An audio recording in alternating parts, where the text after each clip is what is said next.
उत्तर काले जनैक उत्सुक भक्तो एक दिन श्री माँ के जिज्ञासा करिलेन। बाद के समय में एक भक्त ने माँ को पूछा था, उत्सुक भक्त ने माँ को प्रश्न किया था, माँ अन्नान्नो अवतारगण निजो निजो शक्तिर परे देहो रक्षा करे छेन, किंतु এই बार आपना के रेखे ठाकुर पूर्वे चले गेलेन केनो। उसने भक्त ने माँ को पूछा कि माँ पहले पहले के जो अवतार गण थे उन्होंने अपनी शक्ति की महासमाधि के बाद में उन्होंने अपना देह त्याग किया है, अर्थात कि पहले के जो अवतार थे उनकी शक्ति का देह त्याग पहले ही हो चुका था। अब जैसे भगवान राम, माँ सीता ने वो जो भूमि के भीतर में वो समाहित हो गई, उसके बाद में जाकर के भगवान राम सरयू नदी में जल समाधि लेते हैं।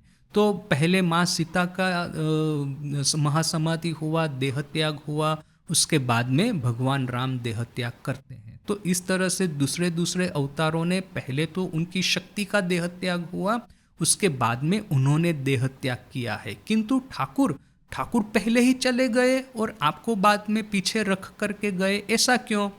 तदुत्तरे श्री माँ बोलीलेन, इसके उत्तर में माँ ने कहा, बाबा जानो तो ठाकुरेर जगतेर प्रत्येकेर ऊपर मातृभाव छिलो। बेटा तुमको पता है तो ठाकुर का जगत में सभी के ऊपर में मातृभाव था। अभी this is a very interesting statement actually, कि माँ ने ऐसा नहीं कहा कि ठाकुर का जगत की सभी स्त्रियों के ऊपर में मातृभाव था। माँ कहती है कि ठाकुर का जगत में सभी के ऊपर में मातृभाव था। तो यह क्या लिखने में भूल हो गई है न, कि ये कोई बड़ा प्रोफाउंड फिलोसॉफिकल स्टेटमेंट गंभीरानंद जी दे रहे हैं? आई डू नॉट नो।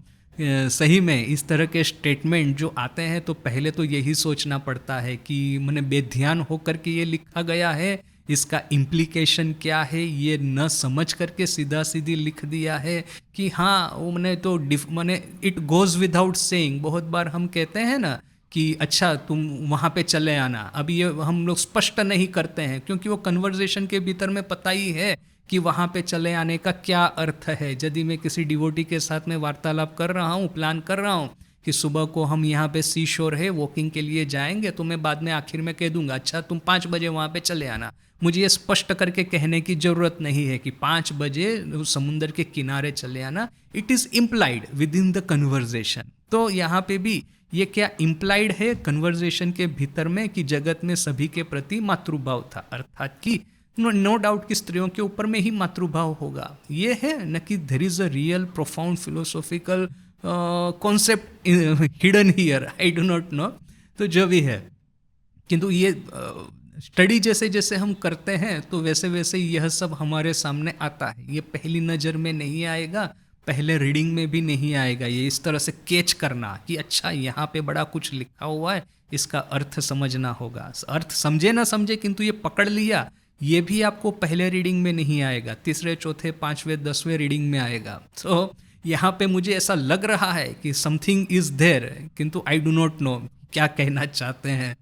कुछ कुछ कॉन्सेप्ट ऐसे होते हैं जिसके बारे में अर्थ विस्तार करने को भी हमको डर लगता है, इतने प्रोफाउंड होते हैं। सो इसको हम यहाँ पे छोड़ देते हैं यहीं पे।